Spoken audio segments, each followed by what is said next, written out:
Hold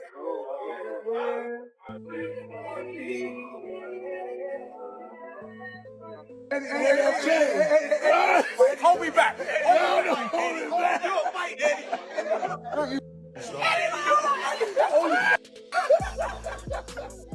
Now, that's a big boy. He's strong. You know, you box good. You can do this. You got this over him. You're gonna have to tight up this. You're gonna have to do this. You know, it's a conversation. With Canelo said, I believe Canelo at one particular time thought I was scared of him. Claps, you have to TI up this. You have to do this. You know it's a talk with Canelo. Back now. That's a big boy. He's strong. You know you box well. You can do this. You have this over him. At one point, Canelo claimed, I thought I believed Canelo because I was afraid of him. Following their training session, Floyd Mayweather spoke confidently as he gave Terence Crawford advice on how to be ready for Canelo Alvarez. You know, I didn't have to have 70 fights or 150 fights, 300 fights. Did I not beat the most world champions? Yes, you did. Okay. And in the least amount of fights? Yes, you did. Who got the highest gate? Floyd Mayweather. Who made the most money? You did. Who was the most accurate fighter of all time? You were. So it's basically saying that... The greatest of all time. Okay. All right. After defeating Canelo Alvarez in 2013, Floyd Mayweather, who is considered the greatest of all time, stated that he would be willing to train Terence Crawford. Crawford may gain a lot from Mayweather's knowledge and strategic acumen, particularly if he decides to go on Canelo and uses Floyd's mastery to get ready for the fight. It wasn't my idea. So at one particular time, you guys can, anybody, you can go online and pull this up. It was an article. So with Canelo said, I believe Canelo at one particular time thought I was scared of him, you know, that I was afraid. So he said, Floyd don't want to fight me. I'm willing to meet him at 152 pounds or 152 and a half. And me, I called his bluff and said, if you want to do it, let's do it at 152 or 152 and a half.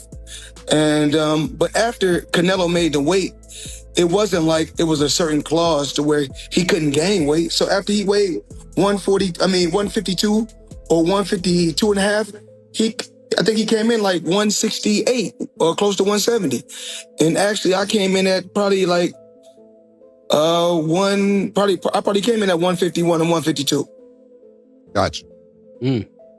But Roy Jones is one hell of a fighter. You know, I can't get on here and hate on his skills and knock his skills. He been through a lot in the sport of boxing, and he's done a lot for the sport of boxing. And I'm absolutely proud of Roy Jones.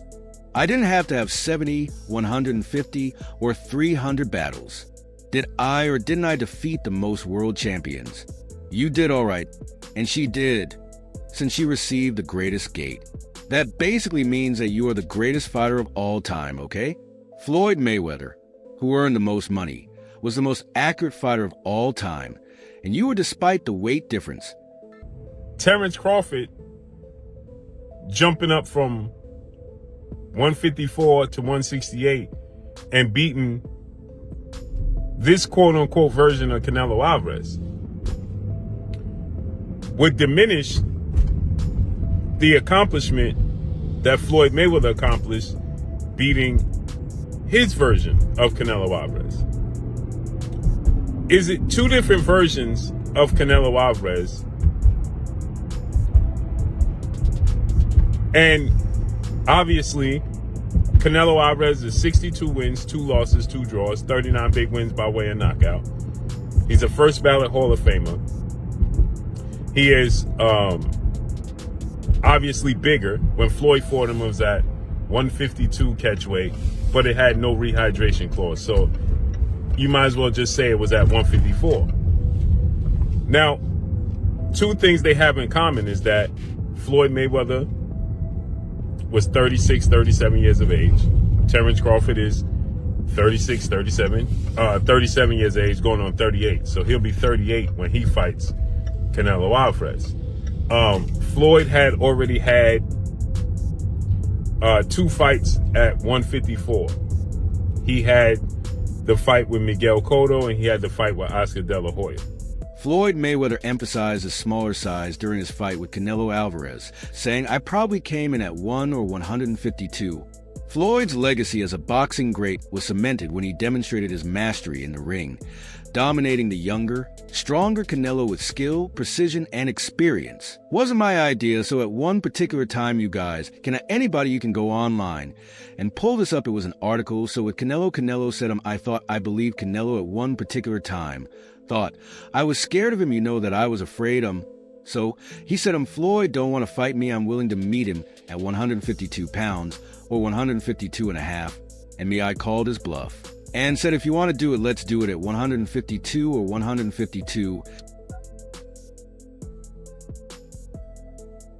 Called me earlier. It's like, yo, when you sparring, I'm gonna come to the gym. I'm like, shit, I'm gonna spar at 4 o'clock. I really didn't think he was gonna pull up, but he pulled up. It means everything. His advice and listening to him in the ring.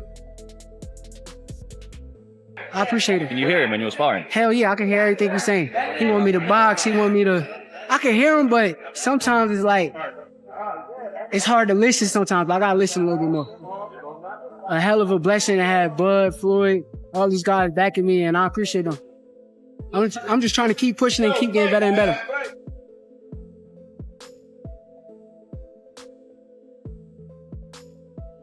And A2 and but after Canelo made the weight it wasn't like it was a certain clause to where he couldn't gain weight.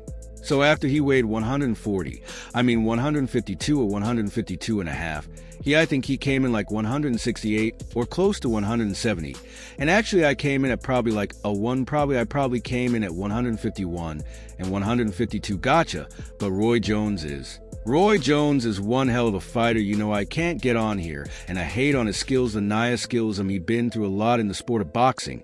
I was just in the gym. They probably heard I was there, so they wanted to pull up. You know what I'm saying? What was that like?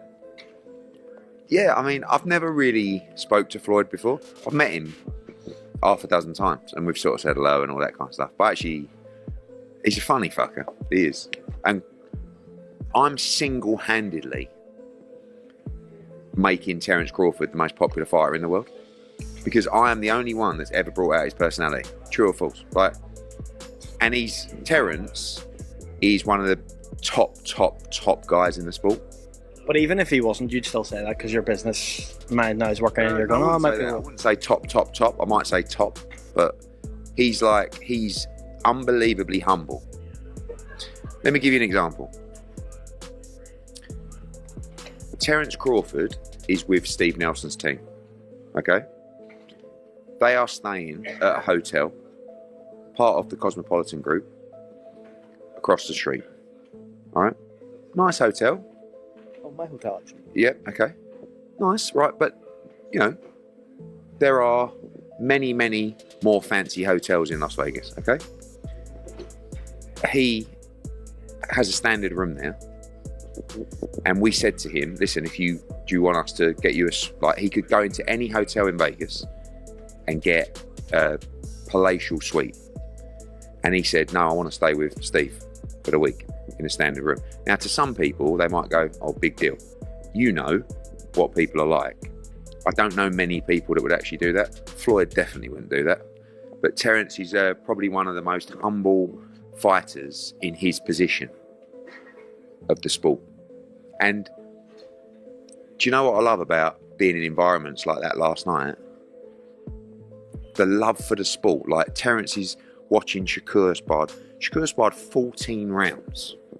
14 4-minute rounds with 30-second breaks. And Terence and Floyd watched the entire spar. They then went to another ring and watched another, I think it's Ray Ford, and watched another spar.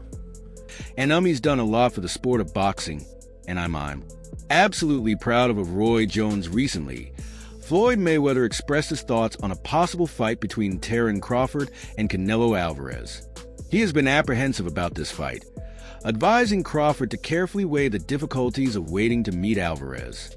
Mayweather's own experience of defeating Alvarez in 2013 informs his observations, which highlight the significance of careful preparation and strategic planning for a battle of this magnitude. Terence Crawford jumping up from 154 to 168 and defeating this quote-unquote version of Canelo Alvarez would lessen the accomplishment that Floyd Mayweather made by defeating his version of Canelo Alvarez.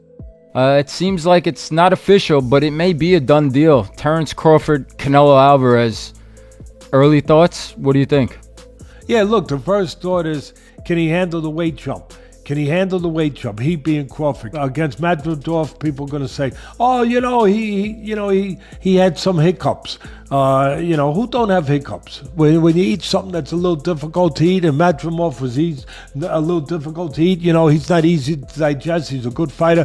When you eat something that's a little tough to digest, you get hiccups, right? So come on, he's human. So he had a few hiccups. He won the fight. He's Terence Crawford. A lot of people say, "Oh, Teddy, you make him so good. You're always saying how great Crawford is." But who's he beating? He unified the. What was his first division? Lightweight. Then he unified the junior. Then he unified the junior welter. Then he unified the welter. I think I got the weight classes right. It doesn't matter. He unified like 3 different weight classes. He moved up in weight. He's beaten anybody that they put in front of him. He beat an undefeated fighter in Errol Spence that everybody thought was just like, one of the best fighters out there, which he was.